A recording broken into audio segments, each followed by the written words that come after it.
അമ്മ പൂ പറിച്ചോണ്ടിരിക്കാണ്. നമുക്ക് സമയമായി പോവാൻ.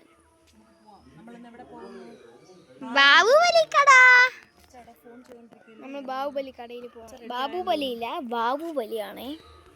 ബാഹുബലി ബാഹുബലി നമ്മളതിനെ ഷോർട്ടായിട്ട് ബാവോലി നാക്കി. We will say Baahubali. Close up ഒക്കെ എടുത്തോണ്ടിരിക്കല്ലേ. നല്ല വാടിപ്പൂ. വാടിയതാ, ഫ്രഷ് അല്ലേ വിഷ്ണു?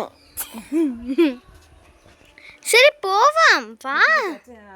ഫോൺ ചെയ്തോണ്ടിരിക്കല്ലേ? അത് കഴിഞ്ഞ് ഇല്ല, ഫോൺ ചെയ്ത് തീർത്തു.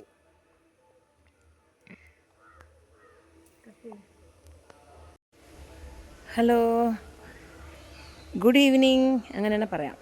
കാരണം ഇത് ഈവനിങ് ടൈമാണ് കേട്ടോ. 6 മണിയാകാൻ പോകുന്നു. ഞങ്ങൾ ഇന്ന് വാവോലി കടയിൽ പോകാൻ പോവാണ്. ഒത്തിരി വർഷങ്ങളായി ഇവിടെ എല്ലാ വർഷവും അമാവാസി ഇതിന് കർക്കിടക വാവിനെ ഒട്ടി ഇവിടെ ബാഹുബലി ഒരു കടയുണ്ട്. ബാഹുബലി കട എന്ന് പറയും. ഇവിടെ എല്ലാ പിള്ളേർക്ക് കളിക്കാനും പിന്നെ കുറേ ചെടികളും അങ്ങനെയൊക്കെ എന്തെങ്കിലുമൊക്കെ കാണാനുണ്ടാവും. ഞാൻ 2 പ്രാവശ്യമേ പോയിട്ടുള്ളൂ. ഒരിക്കൽ എൻ്റെ ചെറുപ്പത്തിൽ പോയി, കല്യാണത്തിന് മുമ്പേ പോയി. അത് കഴിഞ്ഞിട്ട് മോൻ ചെറുപ്പത്തിലുണ്ടായിരുന്നപ്പോൾ ഒരിക്കൽ പോയി, അവന് കാണിച്ചു കൊടുക്കാൻ വേണ്ടി പോയി. ഇപ്പോൾ മോക്ക് വേണ്ടി എന്താ പോവാണ്. ഇനി നാളെ ഒരിക്കലായി, മറ്റന്നാൾ കർക്കിടക വാവ്. പിന്നെ അത് കഴിഞ്ഞാൽ ഒരാഴ്ച എങ്ങാനും കാണുമായിരിക്കും. ചേട്ടാ അവിടെ ഫോൺ ചെയ്തുകൊണ്ടിരുന്ന നേരത്തെ അത്രയും നേരം ഞാൻ ഈ പൂ പറിക്കാം, അല്ലെങ്കിൽ ഈ പൂവൊക്കെ ഒന്ന് വേസ്റ്റായി പോവും. മിനിഞ്ഞാന്ന് മഴ ആയത് കാരണം പറിക്കാൻ പറ്റിയില്ല. ഇന്നലെ കുറേയൊക്കെ പറിച്ചതാണ് ഞാൻ എൻ്റെ തലയിൽ നിന്ന് വച്ചിട്ടുള്ളത്. ഇതുപോലെ മൊട്ട് പറിക്കുമ്പോഴാണ് എളുപ്പം കെട്ടാൻ എളുപ്പം. വിരിഞ്ഞു പോയാൽ പിന്നെ കെട്ടാൻ പറ്റില്ല, പാടാണ്. ബാഹുബലി കട എന്ന് പറയുന്നത് കുഴുത്രയിലാണ് കേട്ടോ. അതായത് നമ്മുടെ വീട്ടിൽ നിന്നും ഇപ്പോൾ തൃപ്പരപ്പിൽ നിന്നും ഒരു 12 to 15 കിലോമീറ്റർ വരെയെങ്കിലും ദൂരം കാണും. എല്ലാ വർഷവും ആടിമാസം, അതായത് ഈ നമ്മുടെ കർക്കിടക മാസത്തിൽ എല്ലാ വർഷവും ഒരു 10-20 ദിവസം കാണും. പിന്നെ നാളെ കർക്കിടക വാവായി, അത് കഴിഞ്ഞ് ഒരു 1 വീക്കൊക്കെ ഇവിടെ എക്സ്റ്റെൻഡ് ചെയ്യും ഈ ഇവിടുത്തെ എക്സിബിഷൻ.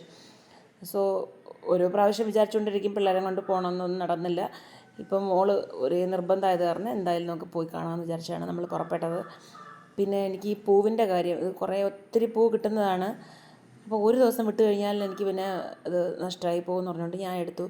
കാറിൽ തന്നെ ഇരുന്ന് അതിനെ കെട്ടുകയും ചെയ്തു. കാരണം തിരിച്ചു വരുമ്പോൾ ഒത്തിരി ലേറ്റ് ആവാൻ ചാൻസ് ഉണ്ട്. പിന്നെ വന്നിരുന്ന് കെട്ടിയിട്ട് കാര്യമില്ല, പൂ വിരിഞ്ഞു കഴിഞ്ഞാൽ കിട്ടാനും പ്രയാസമാണ്. സോ ഞാൻ കാറിൽ തന്നെ അത് എല്ലാം റെഡി ചെയ്ത് കൊണ്ടുപോയി. അങ്ങനെ 101ാമത്തെ ബാഹുബലി എക്സിബിഷനാണ് നമ്മളിതാ ഇവിടെ എത്തിയിരിക്കുന്നത്. കാണാനൊക്കെ നന്നായിരിക്കും, കൊച്ചുകുട്ടികൾക്കെല്ലാം വളരെ ഇഷ്ടപ്പെടും. ഭയങ്കര തിരക്ക് പിടിച്ച ഒരു ഏരിയയാണ്. സൗണ്ടിൻ്റെ നോയ്സ് പൊല്യൂഷൻ എന്ന് വെച്ചാൽ അങ്ങനെ ഇതാണ്. പാട്ടുകൾ ഒരു സൈഡ്, പിന്നെ ജനങ്ങളുടെ ഒരു കൂട്ടം, അവരുടെ ഒരു കലവല സൗണ്ട്, എല്ലാം കൊണ്ടും സൗണ്ടൊന്നും കുഴപ്പമില്ല. എല്ലായിടും ഒന്ന് ചുറ്റിക്കാണണമെന്ന് ആഗ്രഹമുള്ളവർക്കൊക്കെ, എന്നെപ്പോലെയുള്ള ആളുകൾക്കൊക്കെ ഒരു സന്തോഷവും. പിന്നെ സൗണ്ട് കേൾക്കാൻ തയ്യാറല്ല എന്നുള്ളതുപോലെ എൻ്റെ ചേട്ടനെ പോലത്തെ ആൾക്കാർക്കൊക്കെ ഒരു തലവേദനയും കൂടെയാണ്. എന്നാലും നമ്മളൊപ്പം വന്നു. മോളെയും എന്നെയും കരുതി. മോനെ വിളിച്ചു, മോന് താല്പര്യമില്ല ഇതിലൊന്നും. അപ്പോൾ നമ്മൾ 3 പേര് മാത്രം തന്നെ വന്നു, ടിക്കറ്റ് എടുത്തു. ഇവിടെ എൻട്രി ഫീസ് വലിയ ആളുകൾക്ക് 20 rupees, കൊച്ചുകുട്ടികൾക്ക് 10 rupees, പിന്നെ യൂണിഫോം ഇട്ടുകൊണ്ട് വന്നാൽ 5 rupees, അങ്ങനെ എന്തോണം എഴുതി വെച്ചിട്ടുണ്ടായിരുന്നു അവിടെ. അപ്പോൾ അങ്ങനെ അകത്ത് കയറി. പിന്നെ ഓരോ ഗെയിമിനൊക്കെ പാർട്ടിസിപ്പേറ്റ് ചെയ്യണമെങ്കിൽ അതിൻ്റേതായ ഓരോ റേറ്റുകളൊക്കെയാണ്. പിള്ളേർക്ക് നേരം പോകുന്ന രീതിയിൽ അവരുടെ ഇതായിട്ടൊക്കെ നല്ല എല്ലാ കാര്യങ്ങളൊക്കെ ഉണ്ടായിരുന്നു.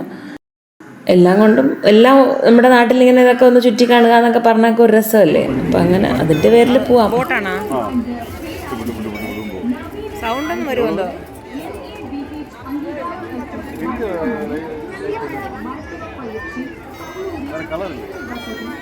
വിഷ്ണു,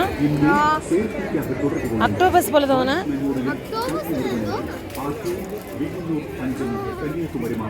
ഫാൻ ഓൺ ചെയ്ത് നോക്ക്, ബാറ്ററി ഇല്ല. നല്ലൊരു ബൈക്ക് ഇരിക്കുന്നത്. പിന്നെ ഇതൊരു ആർട്ട് എക്സിബിഷൻ ആയിരുന്നു. ഇവിടെയുള്ള ആൾക്കാരൊക്കെ ഓരോരുത്തരും വരഞ്ഞതിനെ കൊണ്ട് ഒട്ടിച്ചു. എല്ലാം എക്സലൻ്റ് ആയിരുന്നു. പിന്നെ അവിടെ ഒരു 4-5 പേര് ഇരുന്ന് അറ്റ് എ ടൈം വരഞ്ഞുകൊണ്ടിരിക്കുകയായിരുന്നു. കൊച്ചുകുട്ടികളും എല്ലാം പെർഫെക്റ്റായിരുന്നു. ഇവിടെ അധികം തിരക്കില്ല, കാണാൻ ആളില്ലായിരുന്നു. എല്ലാവർക്കും കാണേണ്ടതും കളിക്കേണ്ടതുമായിട്ടുള്ള എല്ലാം സൂപ്പർ ഡ്രോയിങ് ആയിരുന്നു. അതിനൊക്കെ പൊയ്ക്കൊണ്ടിരുന്നു.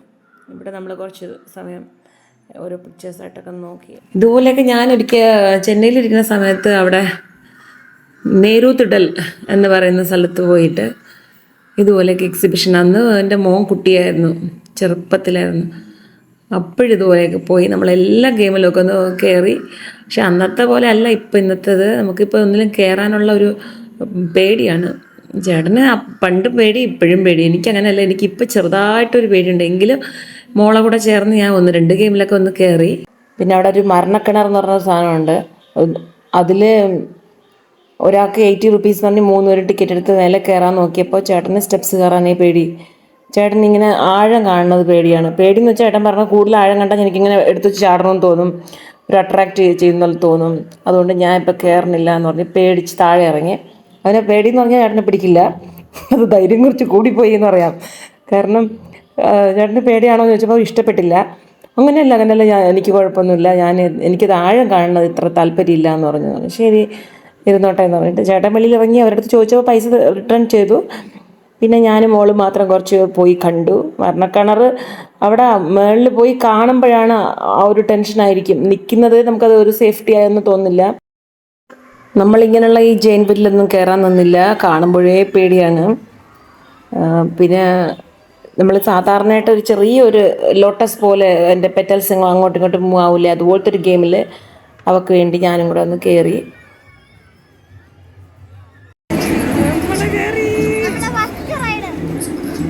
വിഷ്ണുവിന് വേണ്ടി, ഒരു കൂട്ടിന് വേണ്ടി ഞാനും കയറി.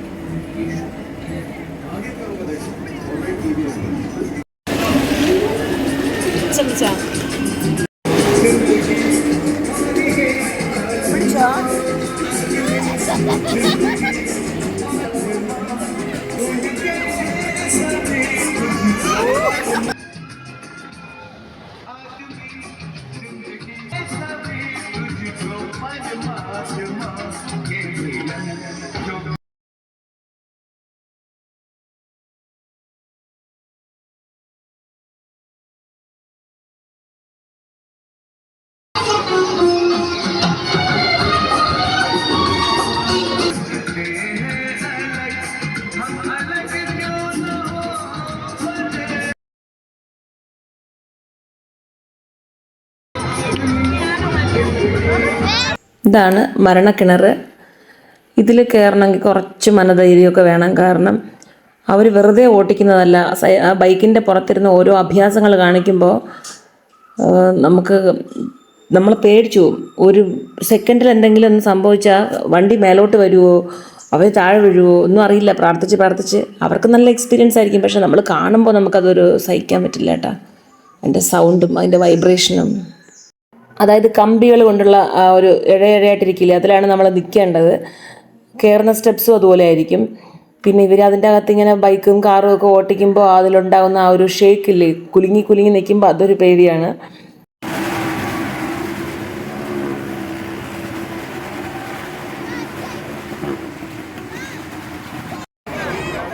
അവൾക്ക് പിന്നെ ഈ സ്ലൈഡിലൊക്കെ ഒന്ന് കയറണമെന്ന് പറഞ്ഞു. അവിടെ കുറേ ഫുഡ് ഐറ്റംസൊക്കെ ഇങ്ങനെ തുറന്നു വച്ചിരിക്കുന്ന, പിള്ളേരെ ആകർഷിക്കാൻ കണക്കിനുള്ള ഫുഡ് ഐറ്റംസൊക്കെ കണ്ടപ്പോൾ അതൊക്കെ വേണമെന്ന് അവൾക്ക് തോന്നി.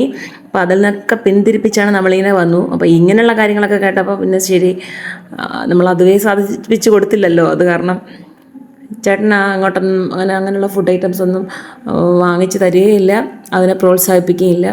പിന്നെ VRFX ഉണ്ടായിരുന്നു. അതിൽ ഞാനും മോളും മാത്രം തന്നെയാണ് അത് കയറിയത്. ഒരാളിന് 100 റുപ്പീസ് വെച്ചായിരുന്നു അത് VRFX.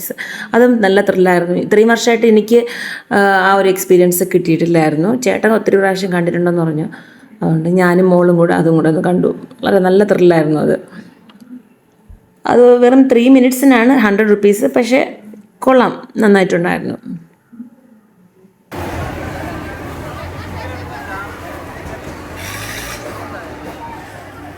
സെൻട്രലാ കൊടുത്തു അത് തന്നെയത് അത് തന്നെ.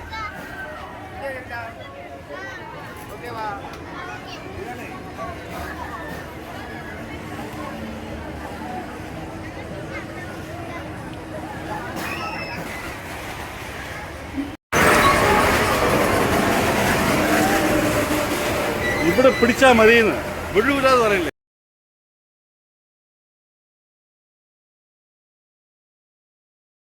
അങ്ങനെ എല്ലാം കണ്ട് ടയേർഡായിട്ട് തിരിച്ചു പോകാനുള്ള സമയത്താണ് ഗണ്ണ് വെച്ച് ബലൂൺ പൊട്ടിക്കുന്ന ആ ഒരു സ്ഥലത്തെത്തി.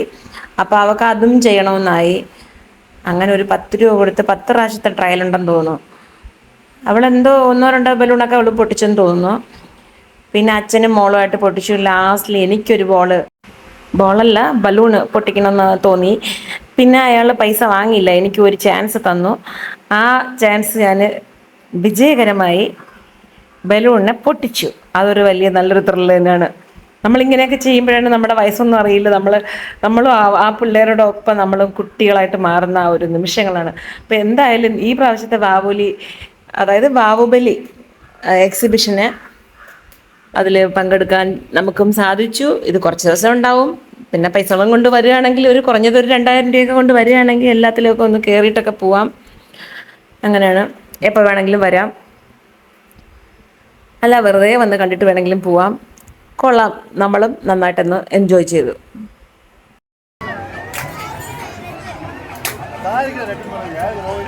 ഞാൻ പറഞ്ഞ താഴത്തെ റോയിൽ 2 ബ്ലൂ ഇരിക്കില്ലേ, അതിൽ ലെഫ്റ്റ് ബ്ലൂ.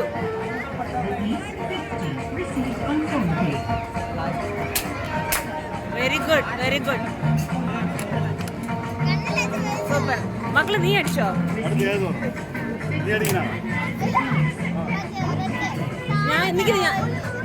ഞാൻ പറയാം.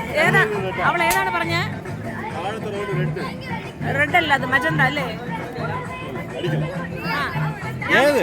മൂന്നാമത്തെ മജന്ത കളറ്, ഏറ്റവും താഴെ. 3 ഓറഞ്ച് ഇരിക്കണില്ലേ, അതിന്റെ റൈറ്റ് സൈഡ് ഇരിക്കണ റെഡ് പോലെ. Pink. Very good, very good, super super. ഒന്ന് ഞാൻ ചെയ്യട്ടാ? യെല്ലോ യെല്ലോ തനിയായിട്ട് ഒരു യെല്ലോ ഇരിക്കില്ലതാ, അതോ ബ്ലൂ തനിയാ ബ്ലൂ.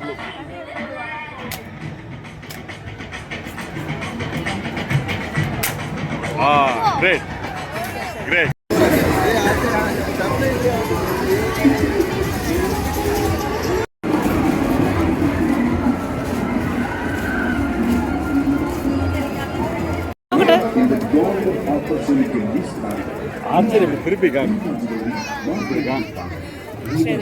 അവിടെ പോയി ടി വിയിലെല്ലാം കൊണ്ട് കാണിക്കുക, നന്നായിരിക്കും.